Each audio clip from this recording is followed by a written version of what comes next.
Bueno, pues, teniente coronel, si es usted tan amable de explicarnos en qué va a consistir esta conferencia, esta charla sobre la infantería legendaria y los tercios.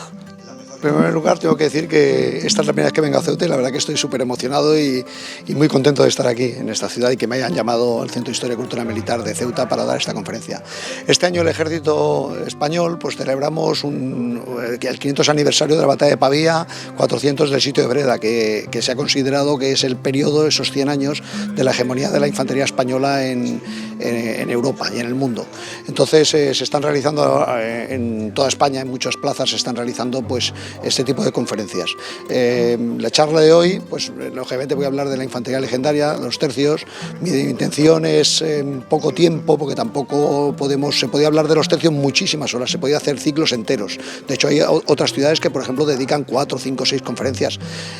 Aquí en Ceuta pues esta es la primera y yo me enfoco fundamentalmente en las operaciones más llamativas que los tercios hicieron en este periodo, empezando con Pavía, pero bueno, hablando también un poquito del origen de los tercios con el Gran Capitán y ya pues recorriendo pues todas las campañas que se hizo, las campañas contra los turcos, las campañas en Italia, campañas en Flandes, en Alemania, y para hacer un buen recorrido y tener una amplia gama de todo el tipo de operaciones que hacían estas unidades de infantería.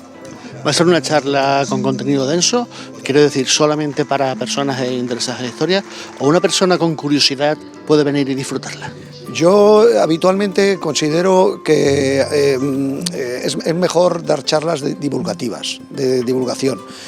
Yo soy doctor en Historia y estoy acostumbrado pues eso, a ir a ciertos congresos donde están los especialistas y la forma de que tenemos los historiadores para hablar con los especialistas pues es otro nivel, cosas más especializadas que el público en general pues a lo mejor desconoce. Entonces este tipo de charlas no es el objetivo de ser un erudito y explicar cosas que en detalle, sino que cualquier persona que no conozca nada de los tercios o que conozca algo, pero bueno, quiera volver a recordar más o menos sus operaciones, lo que hacían, cómo vivían. Incluso a mí me gusta siempre mucho cuando termino mis conferencias porque el público pues también si tiene alguna duda, alguna pregunta que le pueda surgir en ese momento, la duda y yo se la puedo aclarar, pues encantado. Es decir, en este tipo de conferencia puede venir desde un niño de 10 años, bueno, a lo mejor 10 es muy pequeñito, pero bueno, de 15 añitos hasta una persona de 80 sin problemas. Los tercios demostraron su superioridad durante mucho tiempo en la historia.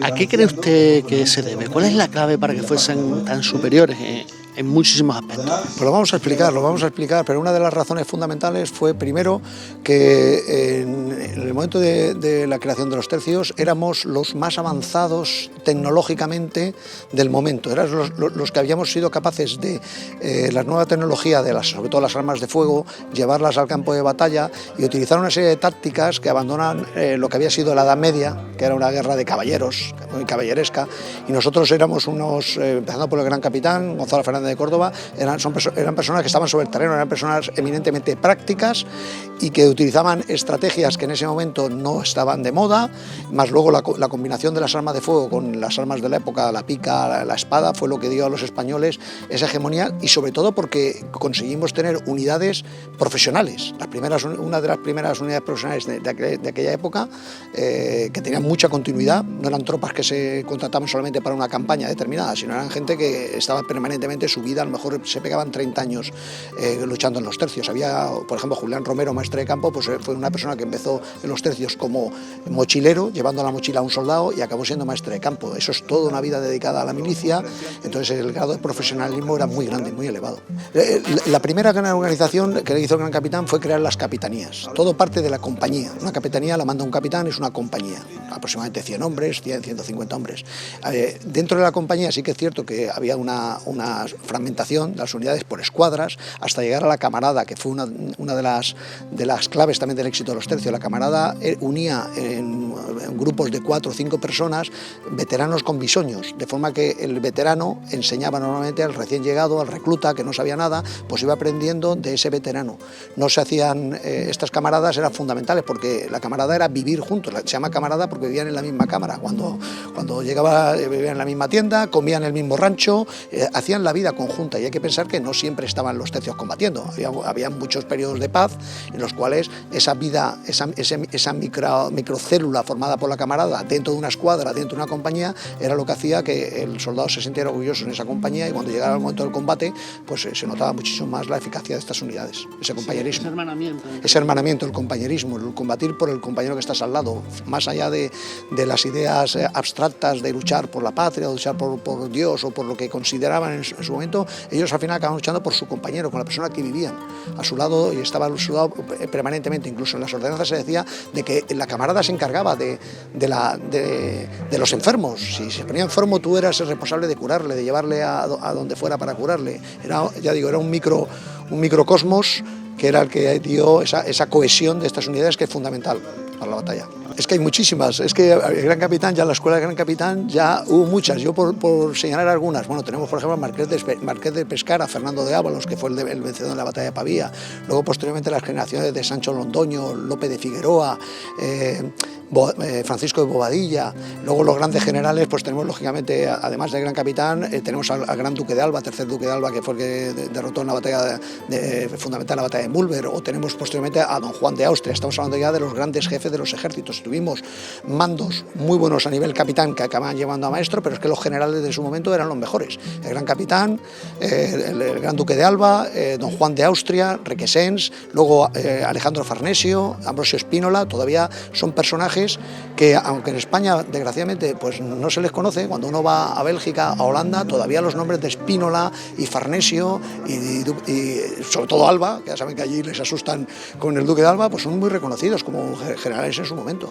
Se ha escrito mucho y se ha hecho un esfuerzo, aparte de Arturo Pérez Reverte, pues otros, Martínez Laínez, el mismo general César Muro. Se está escribiendo mucho sobre los tercios. Si te gusta, lo vas a encontrar.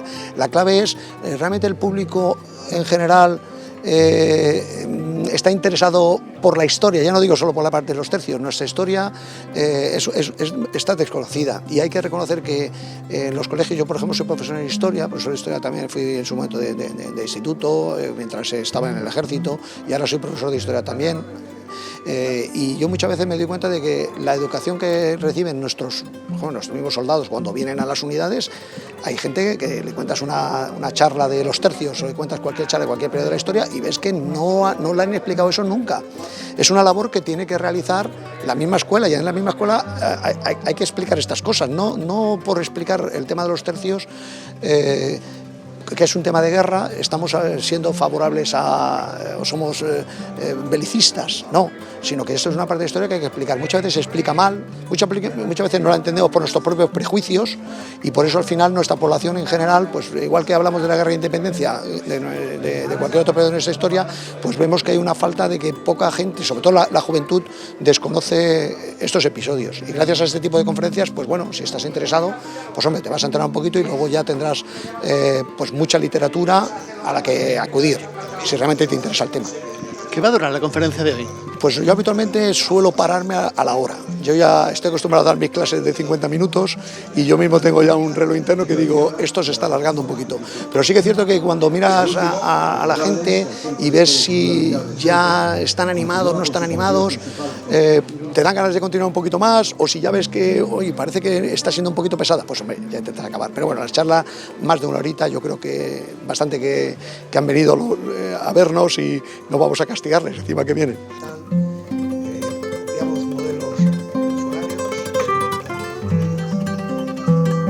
Pues los conceptos es quitarnos este complejo que siempre tenemos los españoles, pues que es cierto que es indudable que durante 100 años, mínimo 100, 150 años, tuvimos un ejército, gracias al aporte fundamental de los españoles, porque otros historiadores dicen, no, es que ahí también había alemanes, italianos. Sí, había italianos, alemanes, pero estaba claro que el aporte español era fundamental, ese aporte español era fundamental, y esa hegemonía se debió a que en ese momento pues estuvimos haciendo las cosas bien en el plano militar cuando éramos una superpotencia, y de hecho la hegemonía española de la época de Carlos V, Felipe II, Felipe III, se debe realmente a esta maquinaria de los tercios. Hay que pensar que estos éramos nosotros, hace 500 años eran nuestros antepasados, se merecen también ser recordados. No hay que ocultar tampoco pues las cosas malas que pudimos hacer en su momento, porque hubo cosas también malas, pero no hay que centrarse en las cosas malas, sino que hay que hablar de las cosas positivas, cosas buenas, cosas realmente asombrosas, que son dignas de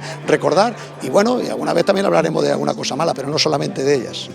¿Hay proyecto de volver a Ceuta para alguna otra charla? Pues me quieren invitar también a presentar un libro que publiqué hace poco, recientemente, sobre la Guerra de Sucesión Española, que también es un conflicto bastante desconocido. Si la época de los tercios es desconocida, la Guerra de Sucesión Española a principios del reinado de Felipe V, pues también es una guerra que no se ha contado del todo bien y se pasa muy rápido en la escuela.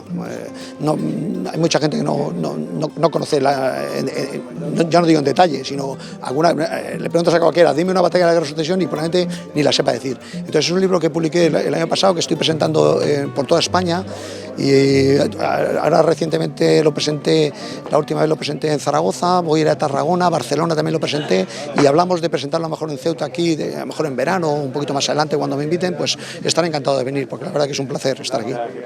Es un placer para nosotros también, si vuelve lo veremos y muchas gracias por atendernos. Muchísimas gracias a ustedes, buenas tardes.